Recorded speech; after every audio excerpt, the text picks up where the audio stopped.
Hey, what's going on everybody? Welcome back to my channel. My name is Ruben and today I'm going to be showing you how to make free easy thumbnails. A quick disclaimer, this video is for mobile users. With that being said, it is available for free on both iOS or Android. The apps that I'm going to be using are Adobe Spark, that one is the one you need.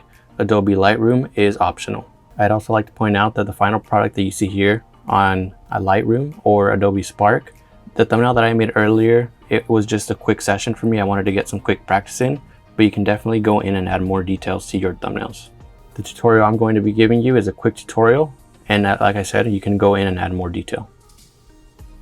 So once you've downloaded Adobe Spark, you're going to open it up, and down at the bottom, you're going to see a green circle. You're going to click on that. I assume that you have your thumbnail picture already ready to go, so you're going to click on the photo library. It's going to open up your photo library. Click on the photo that you want to choose. And I'm going to just choose this top first one. Go ahead and click that and then click add on the top right. So once it's added, on the bottom you're going to see that there's Instagram story. You're going to scroll to the right till you find YouTube thumbnail preset. Once you find that, click on that and it's going to shrink your picture down a little bit just so that it can get it into the right size for the YouTube thumbnail. And now you can zoom in or out and put your picture exactly where you want it to be. For me, I'm going to say that this is okay. And so once you have it exactly where you want, you're going to go down to the bottom and click done. Okay, now you're going to see that it pops up and says double tap to edit text. So you're going to do just that, double tap. And for me, I'm going to make my thumbnail say 2 words, but I want them to each have their own color.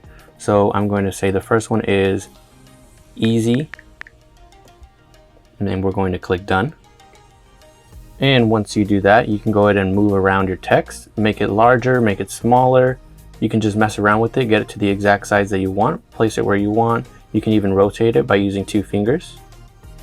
And now a really cool thing that Adobe Spark lets you do is when you click on the color section, it'll pop up this menu for you to see all the different presets that they have. And this will change the background and the font color. For example, if you want a black background with a white font color, and say you want to be more specific, say you do want a black background but you don't want the white font color, you can click on the 3 lines on top of their preset and it'll bring up this menu.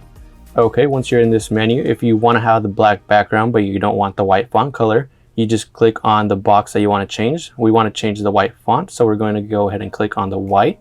And now on the bottom row, you can go ahead and scroll and move around with your finger and get it to the exact color that you want. For me, I'm going to go ahead and just choose a sort of red color, and that'll do good for my thumbnail. Let's get it to a bright red so you can see it really easily. And you can mess around with that. If you did want to change the background, then you go ahead and change. You go ahead and click on the black and then scroll and move it to exactly where you want. But for this demonstration, we're going to go ahead and just keep it on black and click done. Now say that this text is ready to go for you. You can go ahead and click done. If you want to mess around with the shapes, and you want to mess around with effects, you can go ahead and do that. If you want to just do like an outline, you can do that. But we're going to go ahead and just leave it as the basic. You guys can mess around with that later. I'm going to just show you the basics. So we're going to click none for now. Click done. Once you're ready to add another text, you can just go ahead and click on the plus sign, click add, and then add text. And it'll give you something else to type in.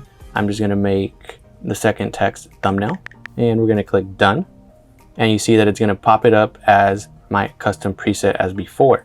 So if you want to mess around with this, as I said earlier, you can go ahead and mess around with that, make it larger, make it smaller. You can rotate it if you'd like, and just have fun with it. Make it your own thumbnail.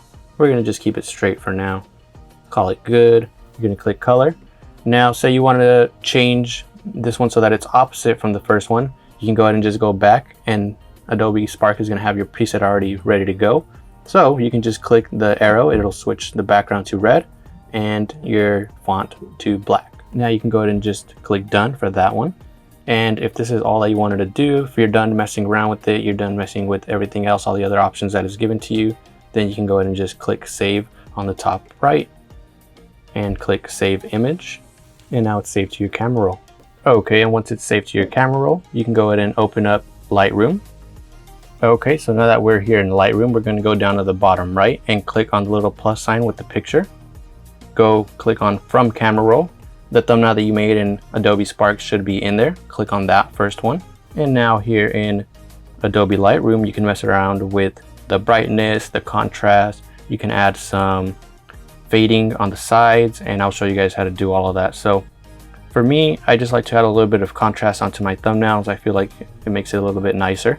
So you can just scroll down here on your tools. You're going to click on light. And here I had already messed with it, but I just changed the exposure from 0 to +8.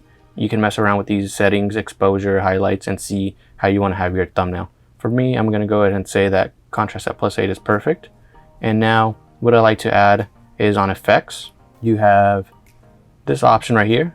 Excuse me if I pronounce it wrong. Is it vignette? Okay, we're going to click on that. We're going to scroll. If you want to scroll to the negative side, then you're going to get the background and the sides to darken a little bit. Now, if you go to the positive side, you're going to get a wider opacity. So I like to have it on a little bit of a darker background, and it adds a little bit more exposure to the middle of the screen, makes it pop a little bit more, I feel. So I'll add a little bit of that, maybe around 30 should be good. 29, that's fine. And yeah, you can just mess around with these as well here in Lightroom. But for this demonstration, we're going to go ahead and call it good and say this is the thumbnail. This is perfect. We're going to go ahead and click on the top. You're going to see this save button. Click on that. And now you're going to export it to your camera roll. And it's going to be saved successfully into your camera roll. I know a lot of you might have questions about the watermark that pops right here at the bottom. Yes, it will show on your thumbnail, but don't worry too much about it. The timestamp and your time code, it shows up right there on your thumbnail, so it blocks part of it. And even then, people don't really care if you have a little watermark on there. As long as you have a good thumbnail that draws in attention, that's all that's important when you're starting YouTube. So as long as you have a great thumbnail, you spend time on it, don't worry about the watermark on the bottom right. You'll be fine. Anyways, guys, I hope you guys did enjoy. This tutorial was a quick one just so you guys can get the basics of it, but you can definitely get more creative and go more in depth with your thumbnail using this app. If you guys did enjoy, make sure you guys drop a like and subscribe for more. This was Ruben, and I will talk to you guys later.